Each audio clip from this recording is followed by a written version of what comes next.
pagi semuanya. Tentunya kalau misalkan kita ngomongin masalah polimer gitu ya kan sudah tidak asing gitu, karena di sekitar kita polimer itu banyak sekali seperti botol kemasan, kemudian baju yang kita pakai pun termasuk ke dalam polimer. Nah terus apa sih gitu ya yang disebut dengan polimer? Tentunya kalau polimer sendiri itu makromolekul yang tersusun atas unit yang berbeda atau yang disebut dengan monomernya itu sendiri. Nah, polimer sendiri itu kalau dari bahannya itu terbagi atas dua. Yang pertama itu polimer alam yang dimana ada selulosa, pati dan lainnya. Kemudian ada polimer sintetik yang dimana ada polivinil klorida, kemudian karet silikon, polistiren dan lain sebagainya. Kemudian kalau kita lihat secara sifat mekanik gitu ya, polimer sendiri itu terbagi atas dua gitu. Kalau dilihat dari sifat mekanik ada termoset dan termoplastik.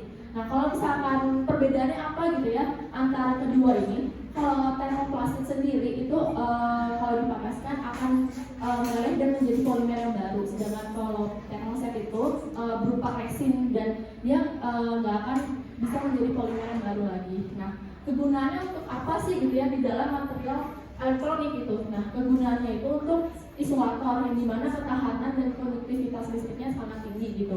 Nah kalau misalkan dilihat dari secara termoplastik gitu ya, ada yang namanya PVC dan ABS. Nah kalau kita tahu PVC dan ABS itu sendiri, kalau yang di botol kemasan itu kan yang mudah meleleh dan segala macam. Nah untuk mendapatkan modifikasinya gitu ya, kita perlu modifikasi dan formulasi bahan yang lebih baik. Nah untuk dari termosetnya sendiri itu bisa terlihat kalau kita pakai HP dan di laptop juga gitu ya. Kan nggak mungkin kalau kita pakai termoplastik harus pakai termoset gitu. Nah untuk sintesisnya sendiri itu polimer sendiri itu yang kita ketahui yang namanya polimerisasi kondensasi gitu kalau secara umum. Nah kalau di PVC itu ada yang namanya polimerisasi suspensi dan emulsi. Kalau di ABS itu ada polimerisasi yang namanya emulsi. Nah untuk pengaplikasiannya itu kalau nggak hanya di material elektronik aja gitu, ada untuk di perkakas, ada di ban, terus pelapis, kemudian cat dan yang lain sebagainya. Kemudian untuk teknologinya apa sih gitu ya?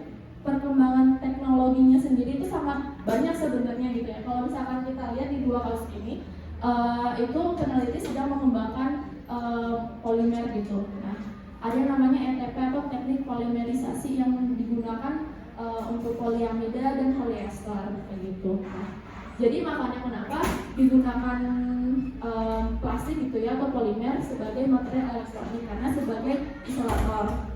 Nah, selanjutnya jadi tuh urgensinya apa gitu ya. Nah, kalau misalkan kabel sendiri itu kan kita nggak mungkin ya kalau misalkan kita ngecas gitu ya kita langsung megang arus listrik, perlu terlindung, makanya kenapa diperlukan namanya isolator. Nah, mungkin sekian gitu ya pengenalan polimer dan pembahasan polimer untuk material elektronik dari saya Mutiara Ardiana Putri. Ucapkan terima kasih. Wassalamualaikum warahmatullahi wabarakatuh.